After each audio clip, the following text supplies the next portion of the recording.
Have you ever felt like you are doing all the spiritual work, the affirmations, the clearing, the meditating, but those same stubborn patterns keep looping in your life?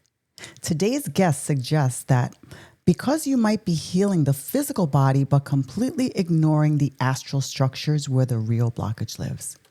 We are sitting down with the creator of Astral Reiki, Scarlett Seebach.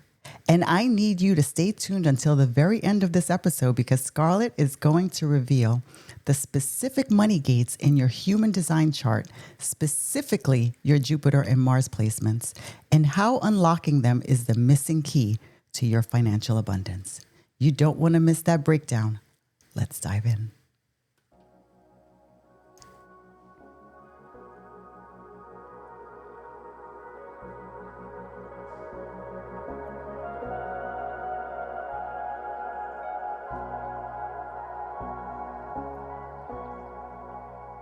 Blessed day, everyone, and welcome back to Awaken Your Authentic Self, your sacred space for soul-led seekers, spiritual empaths, and truth tellers who are ready to rise into their fullest expression.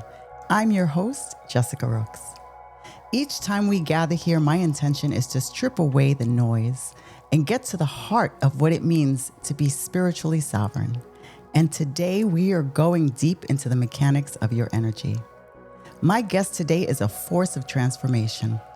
Scarlett Seebach is a human design reader, a crystal healer, and the creator of Astral Reiki, a specialized modality that works beyond the physical body to shift energetic structures in the astral plane.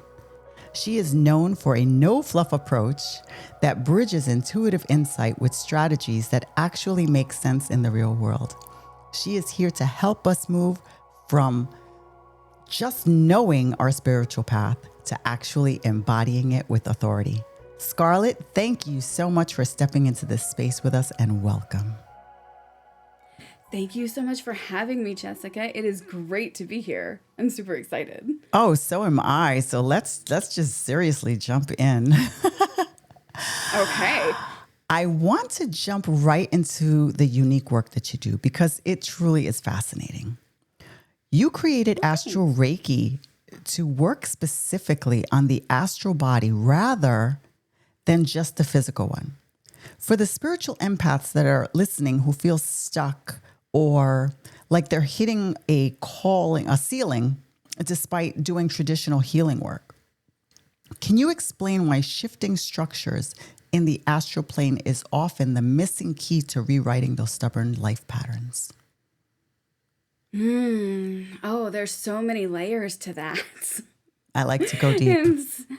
Yeah, that's a very cool question. And I mean, it has multiple answers. There's so many different directions we could go in there. The one that's calling to me right now is parasite removal. And for me, that's a very big part of what I do in Astral Reiki. And it's not super common amongst most healing practitioners is to actually remove the parasites that are feeding on your light. And those can come in all kinds of different shapes and sizes, but there's not a lot of people who are able to remove them safely and permanently. Right. And that's one of the things that I really like to work on because you can do all of this inner work and all of these layers that you're peeling back over and over again and see so many different healers who will replenish your light and will definitely help you. But if you've got, for example, some sort of octopus parasite that's feeding off of your ascension chakra, you're going to hit a wall every time.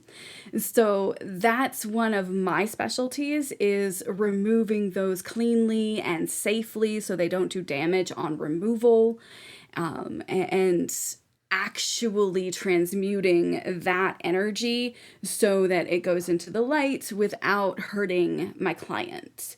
So that's one of the ways. Right. That's very interesting. And thank you. And there are lots of other things you can do. Obviously, I do work on the astral body, and most of the time, those parasites live in the astral realm. So they're kind of feeding off of your astral body too. Obviously, I do still work on the physical body and replenish light, just like any Reiki practitioner does. I work on your chakras and all of that. The main difference between me and a traditional Reiki practitioner is a traditional Reiki practitioner, they can, this very well, they conduct that life force energy through their entire body and out their hands. Correct. And I am astral projecting over to where my client is. So I actually conduct that life force energy through my astral body instead of my physical body. So the energy just tends to be a bit cleaner and more intense. So there's a lot of crossover between what I do and traditional Reiki, but there's also some differences. I was going to say, because what would be the difference between that and, say, a long distance healing session over like Zoom? The intensity, most definitely. Okay. Obviously, intensity level also depends on the capacity of the practitioner. My capacity is fairly significant at this point. I've been at this for a while now, and working through the light body, your capacity is higher than working through the physical body. Okay. So there's that aspect. But also, the precision work that I can do is a little different from traditional Reiki. So like I was doing a Reiki session just yesterday, and I was really kind of getting into the precision of clearing out a virus that someone had. It looked like a Lyme disease virus. Wow. And I saw that it had implanted itself into my client's brain and her spinal cord. Ooh. So I was able to actually remove, because it kind of had like grown its own version of a viral parasite. So I had to go through and remove this thing from her spinal cord and her brain stem. There were several different pieces, but that's not something that you normally get with a regular Reiki practitioner, that level of precision work. Exactly. Wow. That distinction is so powerful. Now, it actually brings me to your personal story. Your journey began with the quest for relief from chronic pain. Looking back now, with the tools of Astral Reiki and human design, was that pain just a physical ailment, or was it a specific energetic signal? And how do you help your clients distinguish between physical pain and energetic pain that needs to be decoded? Most of the time there is no difference. Like most of the time it is basically the same thing. You have physical pain that's manifested from a spiritual cause. So this is not always true. Sometimes you break your ankle because you broke your ankle. Right. But like it happens. Accidents happen. This world is crazy and unexpected. So, and very unpredictable. So sometimes stuff just happens. But for the most part, especially when you're talking about chronic pain, yes, there is a physical element to it. Of course, you can feel that pain physically. But in every client I've ever seen, there's also a spiritual element to it. Right. So, and that spiritual element, just like the physical element, it's going to vary pretty wildly, but they work in tandem. They're not really separate from one another.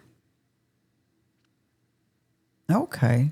See, I remember, when I left New York, like 6 years ago, to move to Florida, I was suffering with spondyloarthropathy, which is an autoimmune disease. And it encompasses like every arthritis and Crohn's disease and spinal fusion. It was a whole hot mess.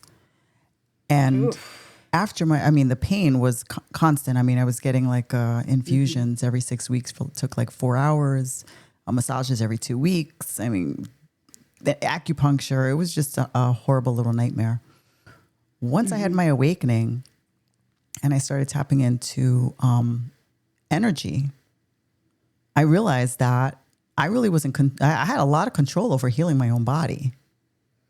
And I did a lot of work with myself where to this day now, I go through nothing. I suffer from nothing. You know, of course, if I do too much from not working out enough, I'll get an occasional little, back pain to remind me, you know what, maybe you should go to the gym or something. But outside of that, like everything I was suffering from just disappeared. So for me, that energetic and the physical was definitely very much tied together. Yes. I tend to find that they are intrinsically connected to one another. So, and my story mirrors yours, they never really figured out what was wrong with me. They basically just looked at me and said, there's nothing we can do for you once I finally reached the end. And so moving into the space of spirituality, that was the only thing that actually made the pain stop, was figuring out where it was coming from. And for me, I'm a manifester, so naturally it was coming from a place of anger, and dealing with my anger is what made the pain stop. Yeah, I think a lot of mine had to do with anger also. Yeah, I think as women in general, we hold a lot of anger because we're not allowed to express it. Exactly. Exactly. And, at the end of the day, we need to listen to our body signals, because our body will always reveal the truth to us. And only if we're listening will we find the answers. Now, very true. One thing that I admire about your work is you promise practical application. You mentioned that your work is no fluff and bridges intuitive insight with actionable strategy. Could you walk us through a client example, of course, leaving names out of it? If someone comes to you feeling completely ungrounded or lost in their purpose, what is the first practical step that you have them take using their human design to get back on track? Well, if a person is coming to me feeling ungrounded and outside of their purpose, actually, I don't use human design first. Okay. The first thing I tell them to do is go outside and set their butt on the ground. It's like this really simple thing that you can do. The earth is right out there. You can just go sit on it. Hug a tree. And hug a tree, man. Hug a tree. Though, sometimes that can be scratchy. But that is true. Yeah, but that really is the thing, is we are not connected to the ground like we used to be connected to the ground. So reestablishing that connection, it really is both practical and spiritual. And we don't really think about it that way, but it is. And if the person I'm working with doesn't really have ground available to them, maybe they live in a city or it's just not safe to do that for whatever reason, I'll take them through some, grounding visualizations, or if they're not really a visual kind of person, I can take them through like a kinesthetic kind of thing that kind of brings them into the ground. So that's the first step. Is getting them back into their body. And, that's one of the things that I actually have a lot of different tools for, because it's something that I struggle with. It's, I have to make that like an hourly practice, because, it's so easy to just pop right out of my body and I don't really even think about it. So, like, if you're struggling with grounding, I'm the person to see. I know all about it. But as far as figuring out who you are, that is where human design can really come in and help. But I don't really like to talk to people so much about their life purpose and like all of their gene keys and stuff starting out, because that stuff, like, it's supposed to come to you naturally as you follow your strategy and authority. So the first thing I always do is talk to them about their type, their strategy, and their authority, because that will get you into alignment with yourself faster than pretty much anything I've ever seen. And that's the real conversation to have. And, you know, we can get into the weeds and talk about your incarnation cross and your gene keys and all of that. And that is super fun. Like, I will absolutely have those conversations all day long. Love them. But the real bread and butter, if you want to talk real practical notions, then it is all about your strategy and your authority. And I spent a lot of time reminding people that that really is the core of what we're doing in human design, is following our strategy and authority. And I have a lot of different little things, little tools and stuff to help people with whatever their specific strategy and authority is. See, that is exactly the kind of actionable advice we love here. But I know that there's also a gap between knowing what to do and doing it. Oh, yeah. Many of us in the spiritual community get trapped, and you can't see me, but I'm using my air quotes, gathering information. We know our charts, we collect crystals, but we don't change. In your integration journeys, what is the biggest hurdle you see people face when they're trying to move from intellectually knowing their design to actually embodying it in high pressure moments? You know, the biggest thing that I see is people being unable to connect with their bodies, and they don't practice, you know, that is the thing. Like, human design, it definitely works in high pressure situations, but that's not when you want to start your experiment. Okay. You want to start your experiment when you're trying to decide what to have for supper. Okay. because you want to get into it, you know. You need to be embodied with everything that you're doing, not just the big decisions, but the small ones too, because the small ones give you the practice that you need to make the big ones in an embodied way.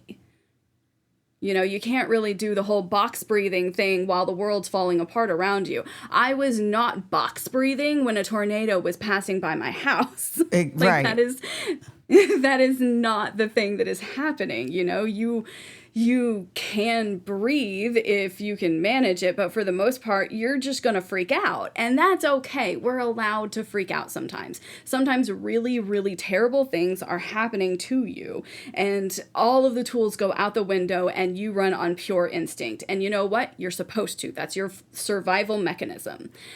But when you come out of that, and when you bring yourself back into your body and you remember that breathing is a thing you have to do to live, then you can move back into your strategy and authority and start making more clear-headed, more embodied decisions.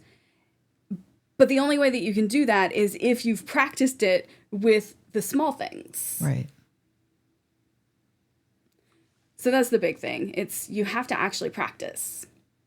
And start small. You don't need to make the decision right now to move across the country. You can wait a beat, practice, and then try. Oh, you mean don't do like I did? And move across the world? Sometimes the universe just pushes you off the cliff and like, it's all good. I felt a little pushed. Yeah, it happens. Like I've definitely gotten pushed off of cliffs before by the universe. And we breathe, you know? But yeah, that's the big thing, is you do have to practice. And I think that's the missing piece in a lot of these spiritual things, whether you're talking about your crystals or your human design or your meditation. Like, you have to actually do the thing, you know? Exactly. And you can't just talk about it. You have to be about it. Yeah. Well, let's talk about crystals. You teach crystal communication. I love crystals personally. I do. That was kind of my doorway into energy. For some reason, I got very drawn to crystals out of nowhere. For someone who has a lot of crystals, but feels like they're just sitting there, what is one practical technique that they can do to open a genuine two-way dialogue with that stone's energy? That is, that's a complicated thing that actually has a few different steps to it. I will be teaching crystal classes that go over this exact thing Oh, then in please share. February. Please share with the audience. Well, I need to pick the dates. Sign up for the newsletter, and you will find out. Okay. But there's a few steps to this, and a lot of them require discernment. So actually, one of my favorite tools to use when it comes to crystal communication, especially for beginners, is a pendulum. Yes. Because when you're... Sorry? Oh, I said yes. I love those. Oh, yes. So when you're trying to establish two-way communication with your crystal, then one of the best things to do, easiest, most tangible things to be able to really see is hold your crystal in your left hand, because that's generally your receiving hand. If you are left-handed, I would love to know if this is also true for you. But assuming you're right-handed, and possibly if you're left-handed, hold your crystal in your left hand. And then hold your pendulum in your right hand, and you can ask it questions. Obviously, we're working with a pendulum, so you just get yes, no, maybe. The first thing that you want to do is establish a baseline. So you ask the crystal to, tell the pendulum yes, see what it does, then no, see what it does, then, give it an basically, or maybe, that kind of thing, see what it does. Always establish a baseline first, because with every crystal, the answer may be different. Very correct. That's an important little thing to keep in mind. But when you do that, the first question to ask once you've established your baseline is, do you want a deep cleanse? Do you want to be embedded in this salt or whatever and get reset so we can start this relationship fresh? Because that's one of the big steps. A crystal, it goes through so much to get to you. It's generally grown up in like this community with other crystals, and then somebody came through with a pickaxe and broke it, and then carted it off and tumbled it or processed it in some way, and then it got carted off into another truck and eventually made it to some sort of retailer where you purchased it. It's been through a lot, and it may prefer to just have a reset before it even tries to start a relationship with you. So that's the first question to ask, is like, do you want to reset?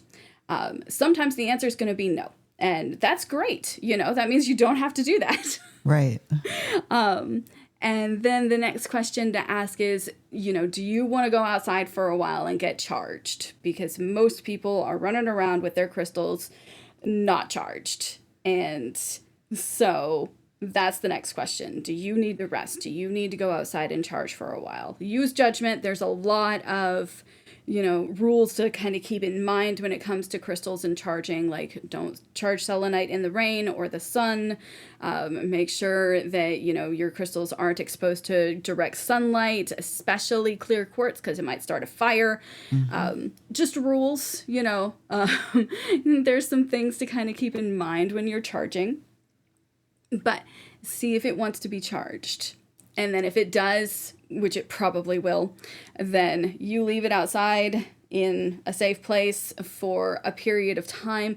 I like to, if you haven't really established a relationship with this crystal and it's been sitting in your living room for years with nary a ray of sunlight to it, then I like to set it out for a full lunar cycle and give it a chance to really rest and recharge, and then come back and then try to establish a relationship.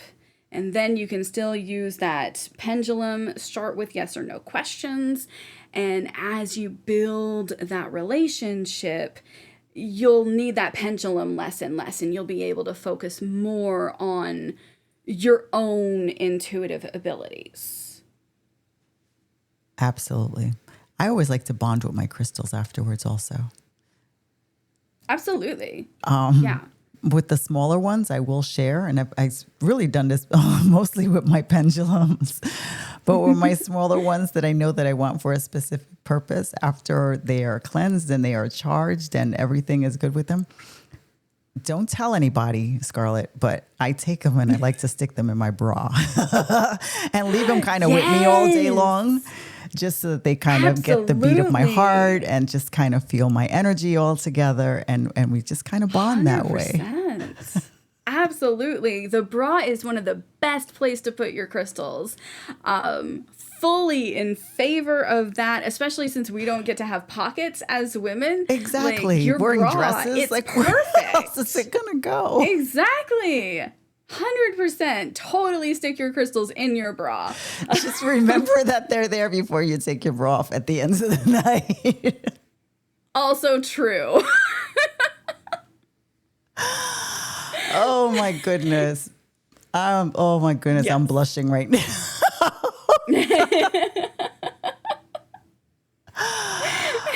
That actually gives you a good reason to wear a bra. Exactly, right? Just to treat your crystals well. Bond with your crystals.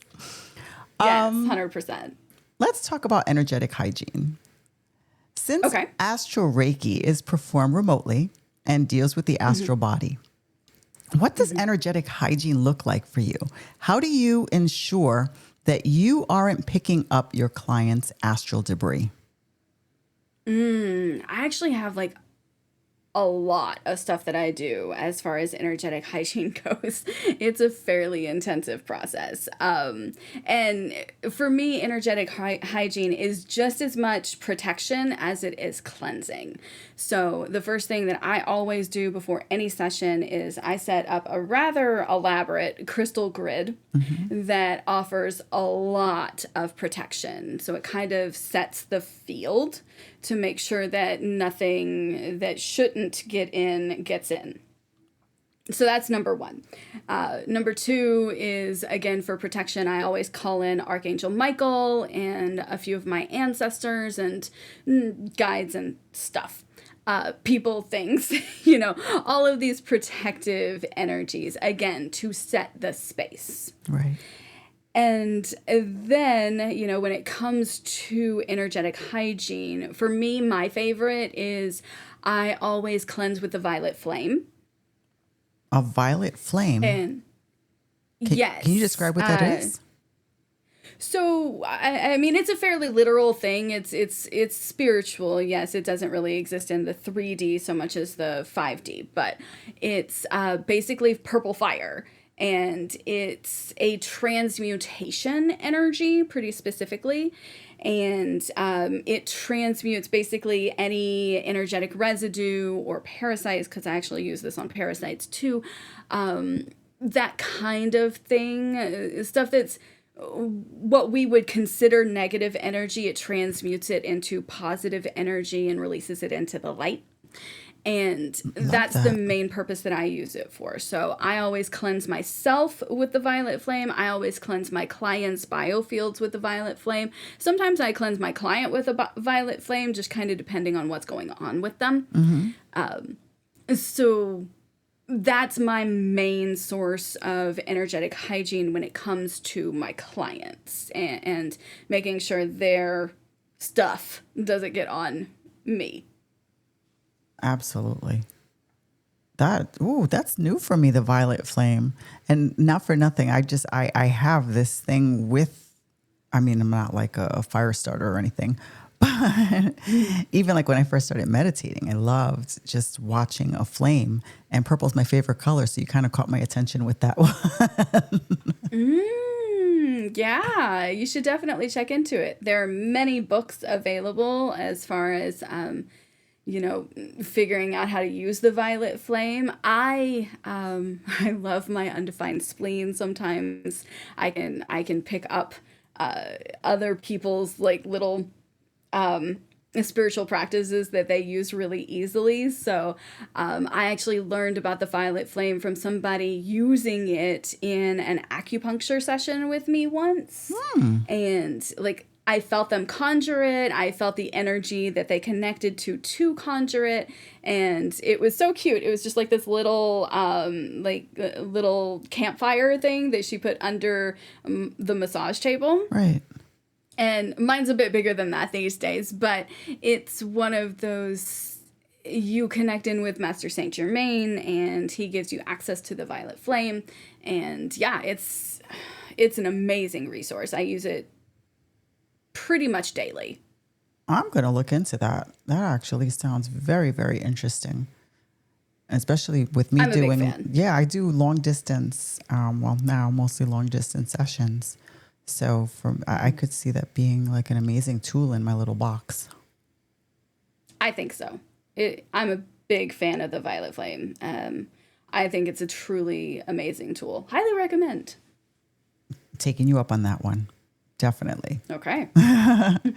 Now, as a 5-to-1 emotional manifester, you have a very specific way of impacting the world. How did understanding your manifestor strategy change the way you built your business compared to the advice standard business coaches will give? Oh, so much. And it's so funny because early on in my business, I was very intent on hiding. Like I didn't actually want anyone to know that I existed. I was still working through a lot of, just stuff. Nobody will like me, rejection sensitivity. My unconscious Mars is actually in gate 49 and the shadow of that is rejection. So I was dealing with some stuff. And so I actually ran my business very much like a generator. And I very much focused on just doing human design readings. I rented a space and decided I was only going to do this locally.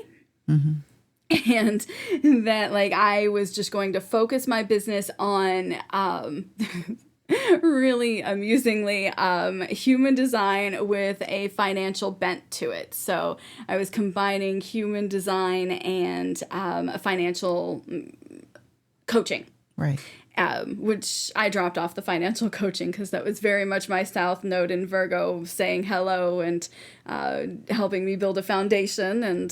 But it was so incredibly out of alignment for me, all of that, because I was basically trying to run my business like a 2-4 emotional generator. So I had the emotional part, but I'm not a 2-4. 4 is all, the line 4 is all about, working with your individual community and really staying local and connecting to lots of different acquaintances and that kind of thing. This is very much not who I am. I am a 5-1, and actually so is my business, which is super handy.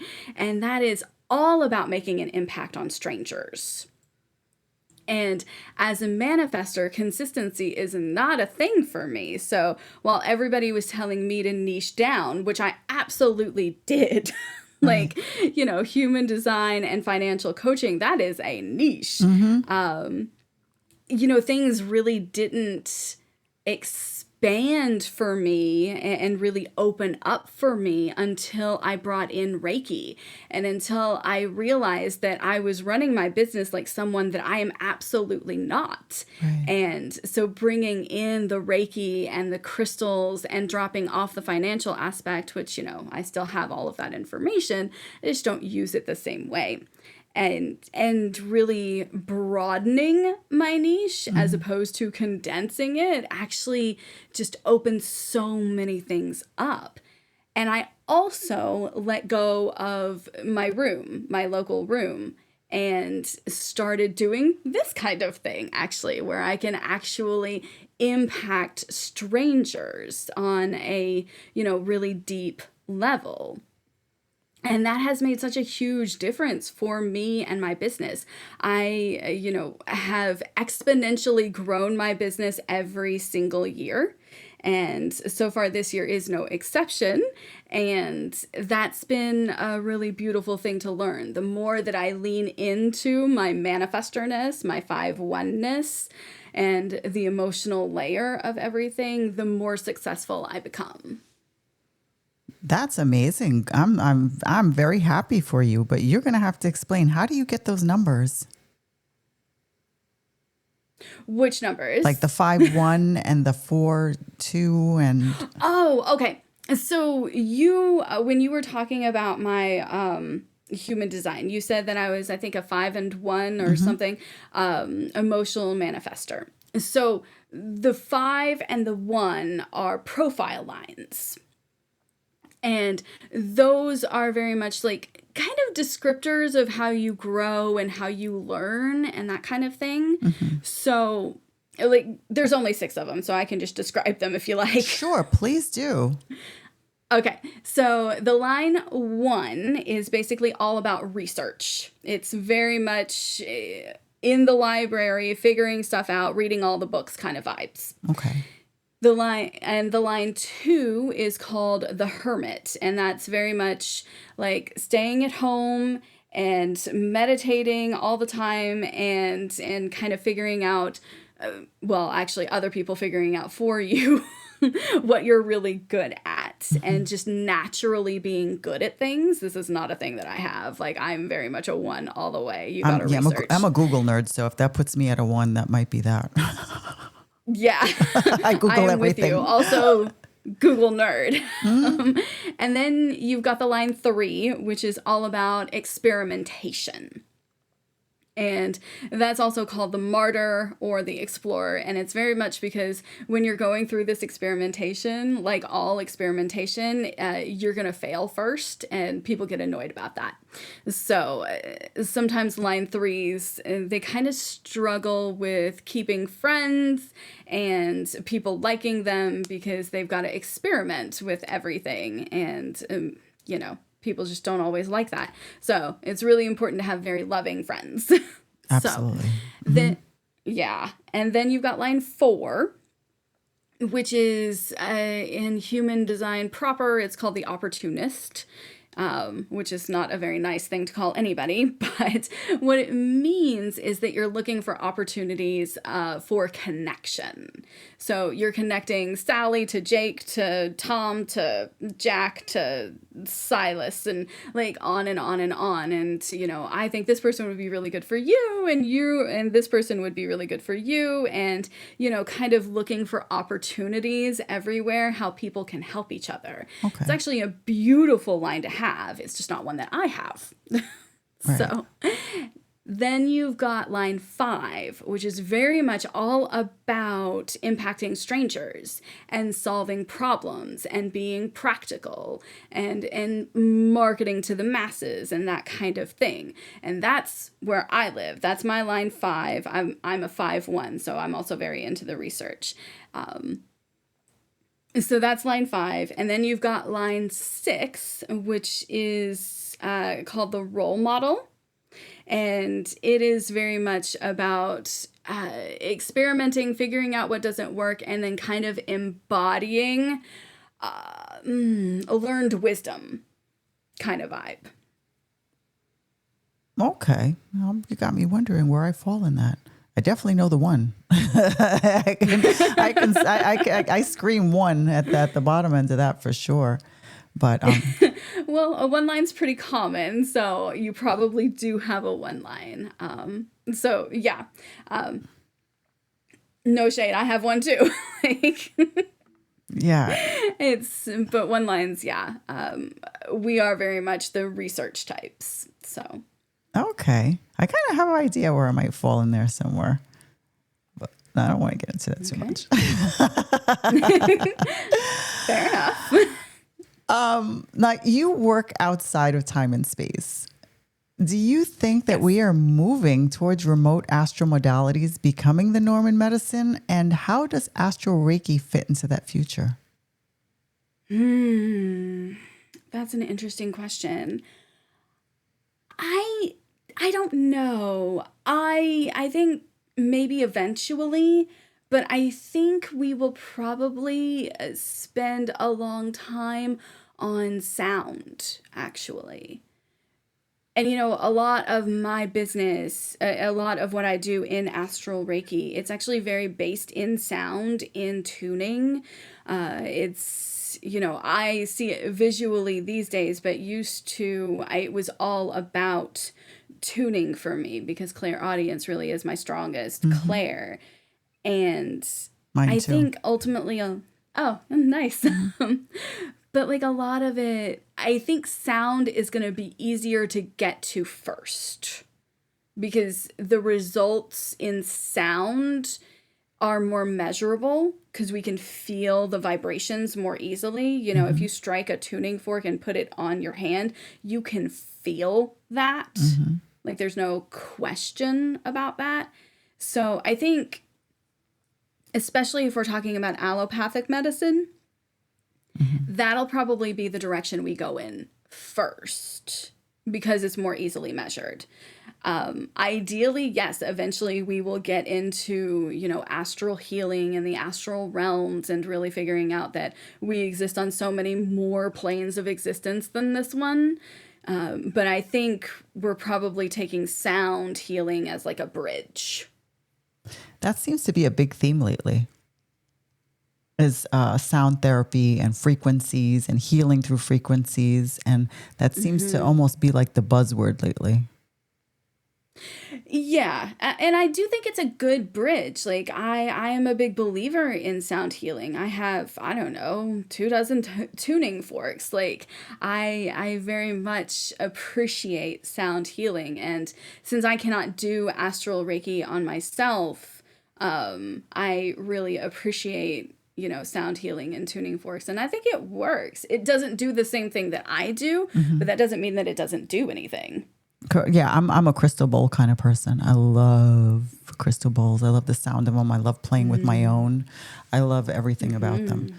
It's something about that vibration as it comes through, and I just feel like it speaks to my whole spirit. Absolutely. Plus, it's another good way to charge your crystals. It is. Just throwing the crystal thing back in there. Yeah, very true. Very true. Now, you also look at the G Center regarding financial self-perception. I do. Well, yes. How? Tell us how does an undefined versus defined G Center change the way a person should approach their sense of worth and pricing their services? Because I really want to know that one too. Oh my goodness. You ask such good questions. Like these are so detailed. I love it. Well, thank you.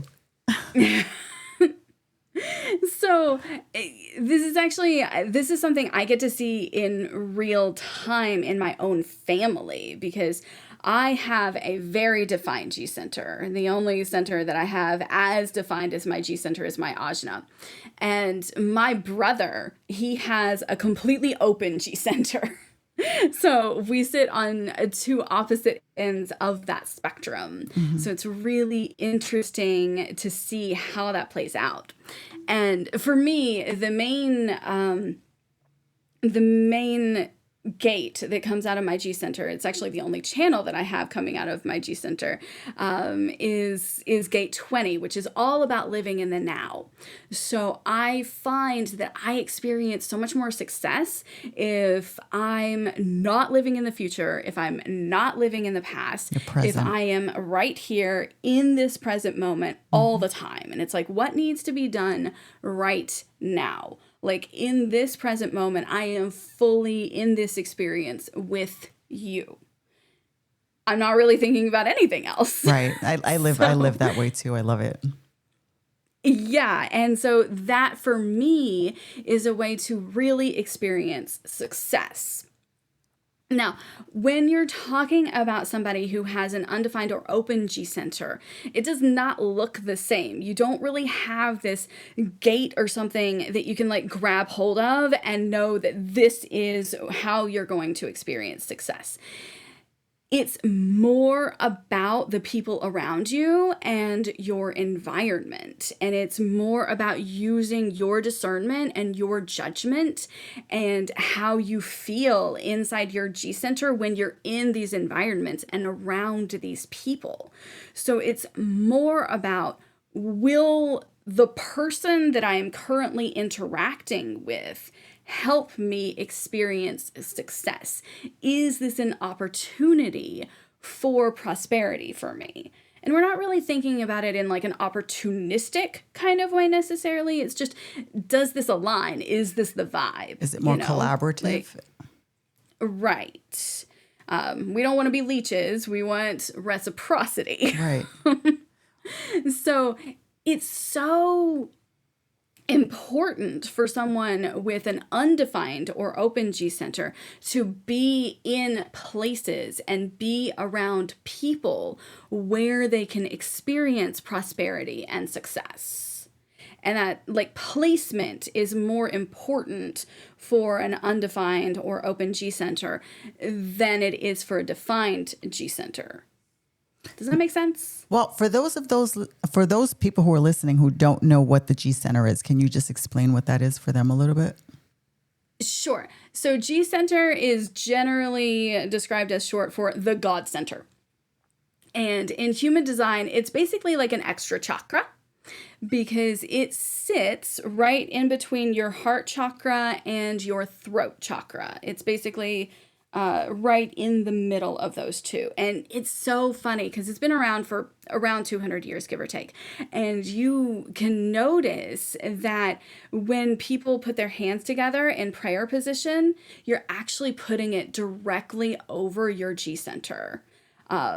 People always say, put it over your heart chakra, but nobody ever does. No, they they put always it go right higher. over their G center. They do. They go higher. They Absolutely. do. And it's like, well, that's not where the heart chakra is. No, that's where your G center is. So that's kind of a beautiful way to think about it. You put your hands in your prayer position because you're praying to yourself, because that is, you are God, God is you, and that is where it lives.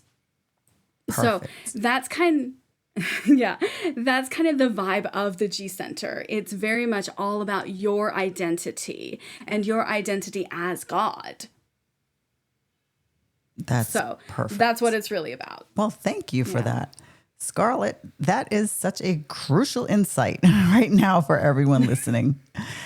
Now, I promised our listeners at the very beginning that we would talk about abundance, and I want to honor that promise to them right now. You specialize in analyzing the Jupiter and Mars gates for financial success. For someone listening who has their human design chart open right now, why are these two specific gates so critical for wealth? And how can we start working with them today to shift our financial reality? Okay. So where you want to start is your unconscious Mars. And in the gene keys, your unconscious Mars is such a big deal because that is actually where your core wound lives. And for me, for instance, I think I've actually mentioned this, but my core wound, my unconscious Mars, is in gate 49.3, actually. And so for me, my biggest issue is dealing with rejection. Mm-hmm. I really, I work on it every day, but there is a certain amount of me that is constantly afraid of being rejected. And, that is amplified by the fact that I am a 5-1 manifestor, which 5 is fairly consistently rejected, and the manifestor is fairly consistently rejected. So there's like a lot of extra layers to that. Mm-hmm. But when you focus in on the shadow and the gift and the highest expression or the city of your unconscious Mars, you really open that up. When you master it, you open that up to your vocation. And I'm very much talking about the gene keys right now. So the gene keys is kind of an outgrowth of human design, but it's based off of human design. And it's a beautiful system that actually has like this whole pearl sequence in it that is like a key to your prosperity. So when you focus in, when you really contemplate, when you really work with your unconscious Mars, you unlock basically your vocation, like what it is that you need to be doing for a living. This is how you make money through your core wound. It's super fun. I can imagine, because here I am speaking over who knows how many places globally right now. And I hated the sound of my own voice for years. Totally get that. It's taken me a long time to get used to my voice. And as it deepens, I feel like that helps. But for a long time, I felt like a cheerleader kind of thing. So, no, well, go ahead. I'm sorry I interrupted with cheerleaders. I was just in the band. So that's where you start. If you really want to focus in on your prosperity, ideally, honestly, you would start with your incarnation cross, but that's a different conversation. If you want to talk specifically about your Mars gates, the unconscious Mars is the one to start with. And honestly, I don't worry so much about the other Mars gate. I focus more in on your Jupiter gates. After you've mastered your unconscious Mars, and the more you think about it, the more you contemplate, the faster you can figure that out. Then we move into your culture, and that is your unconscious Jupiter. This is very much how you figure out who your allies are. So when you master this particular gate, when you focus in on this gate, you will start drawing people into you, your dream clients, if that's what you're doing, your dream job, your dream boyfriend, your dream best friend, your soul family. They start really getting magnetized to you. And so that's what helps you focus in here with your culture. And, naturally, the more you magnetize more people who can help you, the more you get help and the faster you can move because, well, there are other people to help pick up the slack for you. Right. So especially if you're like a non-sacral type like me, the more help you can get, the better, because we cannot do it all. Even if you are a sacral type, you cannot do it all, even though we all think that we can. We do all need help. That took me a long time also, asking for help. I know. I'm still working on it. I try to do something to ask for help like every day because it's so uncomfortable, and then actually receive that help. Receiving was hard for me too. Yes, I had a lot to get over. Me too. I think we all had difficult childhoods in one way or another. And sometimes even difficult adulthoods in one way or another. So receiving, I think, especially in the society that we live in, just in general, receiving is not something that's in just about anybody's wheelhouse. It's a struggle for most people. So, but yeah, that's actually the big thing with culture, is really learning how to magnetize those people and receive from them and give to them, and make sure that you have this whole reciprocity thing that is going on for you. So the next one is your conscious Jupiter. And this is actually generally the one that we think about when we think about prosperity. Mm-hmm. And in the gene keys, it's called your pearl. And this is very much like kind of the end point. It like is the end point. And this is like the gift that we're giving to the world. And the more that you lean into this gift that you're giving to the world, the more that you can receive from the world for having given this gift. Again, based on reciprocity. So when you lean into that, you receive even more because you're giving even more, and you're giving in a way that is very aligned for you. Does that make sense? That makes a lot of sense. And you, look, Scarlett, thank you. Because that breakdown of the gates was incredible. And I know that I'm going to be looking at my chart a little differently tonight. Now, probably as soon as we get off, I might just jump in and just check it out again. Awesome. Well, thank you so much for sharing your wisdom, your clarity, and your authentic energy with us today. Your energy, I said it before, I'll say it again, your energy is amazing.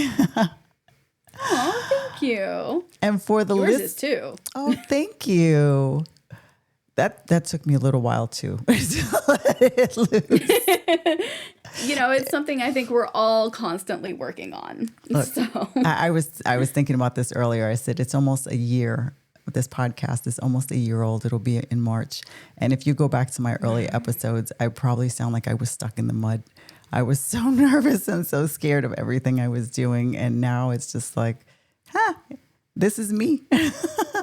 And people, they relate to that. They like that better. So I'm not worried about anything anymore. Just be my authentic self. That's beautiful. I love it. Well, for the listeners who are ready to dive deeper into Astral Reiki or book a reading with you, where is the best place for them to find you? Definitely on my website. And that is yourabundantdesign.com. Or if that's too hard to spell, astralreiki.net will get you to the same website, though specifically to the Astral Reiki page. You can find everything else there too, though. Thank you, thank you, thank you. You were an amazing guest, and I so appreciate your sharing your energy with the listeners today. And we will have all those links in the description box below. Awesome. Thank you so much for having me, Jessica. This has been an absolute pleasure. You have been an absolute pleasure. And yes, thank you again. And you're welcome. Got to remember to say that also. And to my beautiful tribe listening, thank you for holding this space with us today. If this conversation resonated with you, if you feel and felt that shift in your own energy, please take a moment to subscribe and leave a comment below just letting us know. What is one insight from today that you are going to apply to your life this week? And then also take a moment and rate and review the show on whatever platform you're listening on, because it helps us to find more truth tellers just like you. Remember, this work is not about perfection. It's about showing up for yourself with honesty and courage. Until next time, stay authentic and stay blessed.